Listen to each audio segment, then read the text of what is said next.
Y hoy vamos a hacerlo con Francisco Rancel, el especialista en aparato digestivo del Hospital Recoletas. Muy buenas tardes, lo primero de todo, Francisco. Hola, buenas tardes, Nacho. ¿Qué tal?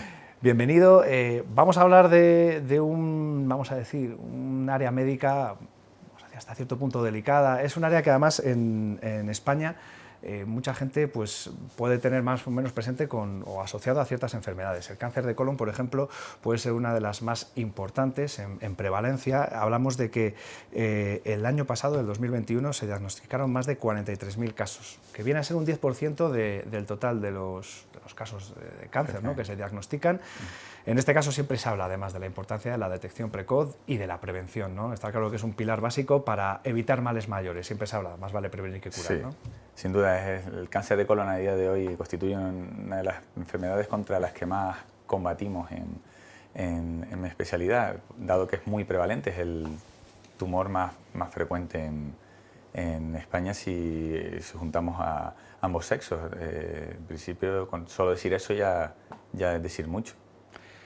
Estamos hablando quizás de la patología más extrema, más grave, pero bueno, ¿cuáles son o cuál sería la gama de patologías que se encuentran dentro de este ámbito de actuación a las que se enfrenta un especialista en digestivo? Bueno, pues la especialidad de aparato digestivo se encarga de todo lo que son las enfermedades y también tanto el tratamiento médico como endoscópico de órganos como el esófago, el estómago, duodeno, intestino delgado, intestino grueso, y también de los órganos glandulares que van asociados al tubo digestivo, que serían sobre todo el hígado y el páncreas, además de las vías biliares.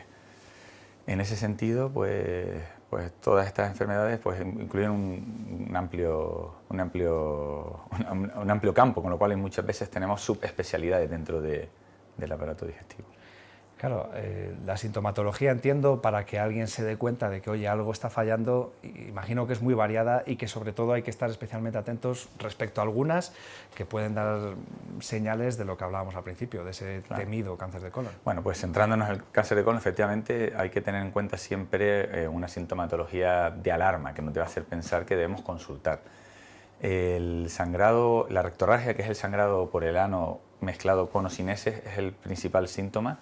Nos debe preocupar muchísimo y cualquier persona por encima de 45 o 50 años, incluso si tuviera patología hemorroidal, debería consultar por ello. Y en general cualquier persona que sangre por debajo de esa edad, también, salvo que sea claramente un tema de hemorroides, que bueno. Asociado a ello, muchas veces tenemos cuadros de alteración del tránsito intestinal. Hay gente que empieza a ir más veces al baño, es decir, diarrea, o hay gente que se estriñe, que deja de ir al baño. Esto, si es unos días, no pasa nada, pero cuando se prolonga más allá de 1 o 2 semanas, pues es mejor consultar.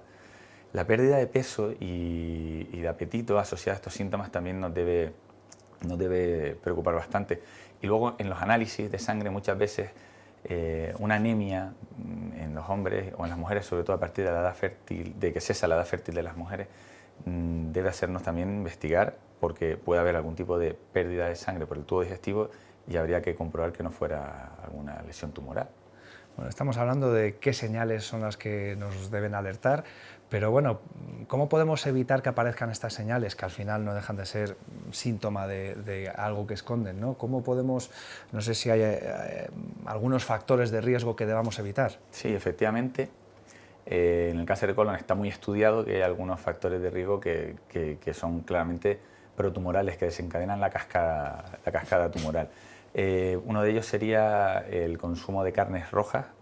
Debe ser moderado, porque en general carnes rojas procesadas con mucho tiempo de cocción o hechas a la parrilla, a la barbacoa, el problema de esos alimentos es que generan unos residuos que se llaman aminas, que son cancerígenos. También en muchas ocasiones... ocasiones... ojo con hablar en contra de la carne. Que no, yo he dicho moderadas, ¿eh? Yo no me mojo. Que hay que entender. Con moderación. Luego, lo que sí que no se debe, lo que debe cesarse completamente es el consumo de tabaco. Eso sí, es la diferencia entre claro, ahí está.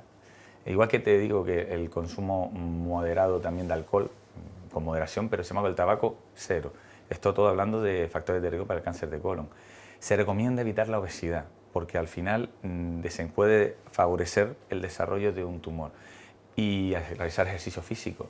Y en cuanto a la dieta, aunque hay muchos alimentos que están implicados en la prevención o en la patología, lo más destacado es que la dieta debe ser rica en fibra, grano entero, integral.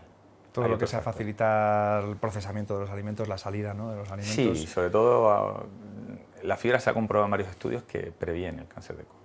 O sea, todo lo que sea facilitar a nuestro organismo su funcionamiento. Pues sí. Estábamos hablando de prevención, de qué comportamientos evitar.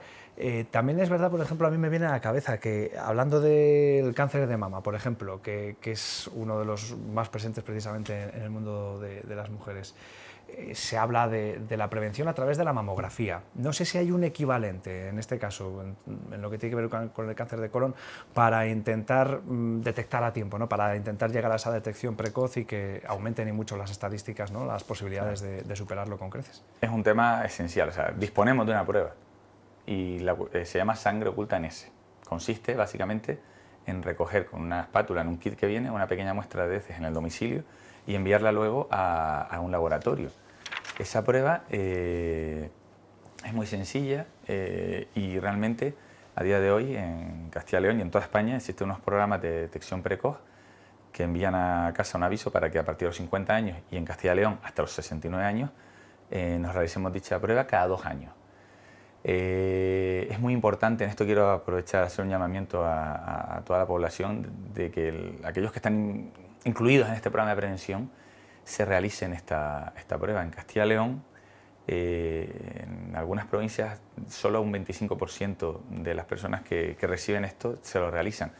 De media en Castilla y León estamos en 35-40%. Lo ideal sería llegar a un 70% para poder llegar a tener un efecto bueno. Y en toda España la media como mucho alcanza el 50%, con lo cual estamos muy atrás. Y solamente en caso de que cuando esa sangre oculta en ese sale positivo es cuando tendríamos que realizarnos una colonoscopia. Claro, iba a decir, hay gente que a lo mejor le tiene miedo precisamente a la colonoscopia. Con esa otra prueba, pues al final se trata de prevenir, ¿no? Y, claro, de tener una muestra que oye, pues esto claro, va la cosa bien, podemos estar tranquilos, o que pueda ser una señal de alerta. A la gente le echa para atrás precisamente la colonoscopia o la endoscopia, pero ¿en qué consiste exactamente? ¿Es tan sufrida como puede parecer? Pues a pesar de que es objeto de muchas bromas en general esta prueba, es decir que la colonoscopia tal y como yo la descubrí hace 15, 20 años, cuando yo empecé en el mundo del aparato digestivo, a día de hoy ha cambiado muchísimo. Es una prueba muy sencilla, o sea, consiste en una cámara, o sea, una manguera, en su extremo tiene una cámara y una luz, y tiene un canal por dentro que tú puedes meter material instrumental. Esa cámara nos permite realizar tanto tratamientos como diagnósticos con biopsia. O sea, que no solo ver, sino actuar donde, sí, ¿no? Exacto, intervenimos y mucho.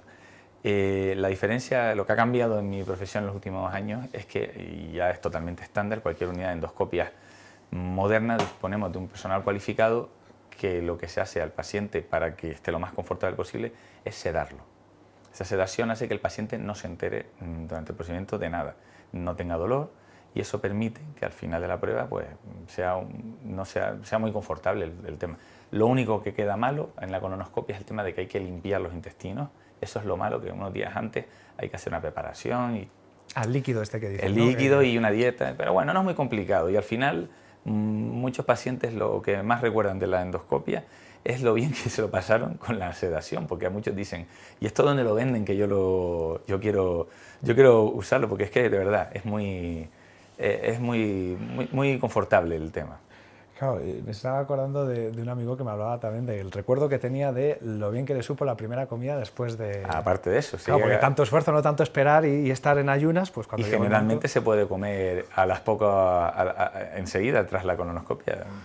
Bueno, no obstante, esta es una intervención que, como estamos hablando del cáncer de colon, como el caso más extremo, pero también sirve para detectar otras dolencias, otras patologías, ¿no? y sobre todo para curarlas, ¿no? Con una intervención directa en el momento. Sí, la endoscopia digestiva, a día de hoy realmente hacemos auténticas operaciones en las salas de endoscopia. Realmente hay pacientes que vienen con lesiones que hace unos años habrían tenido que irse a un quirófano, una anestesia general, unos días de recuperación muy grandes, y muchas veces extirpamos lesiones muy grandes, hablo de 4 o 5 centímetros, a través de orificios corporales, sin necesidad de ser muy invasivos. Tenemos una serie de aparatajes para cortar grapas, lazos, que nos permiten realmente cauterización, que nos permiten hacer auténticas virguerías, por qué no decirlo. Y eso a día de hoy ha sido un cambio completamente. Muchas veces a uno interviene a un paciente, le quitan una lesión que suelen ser pólipos de gran tamaño, le llega unos resultados de la biopsia y oh sorpresa, sale que había un tumor claramente ya preinvasivo y genera una satisfacción indescriptible cuando tú ves que a ese paciente le has quitado pues un cáncer y sin necesidad de quimioterapia ni de nada más. Eso se consigue a veces no, pero desde luego en este sentido somos la primera línea de batalla muchas veces contra esta enfermedad. Bueno, para eso entiendo que en Recoletas precisamente cuentan con ese material de primera que citaba y esos profesionales bien preparados, que es lo que hace falta, ¿no? Sí. Para manejar bien un aparato de última generación, de última tecnología, hay que contar con gente preparada para ello.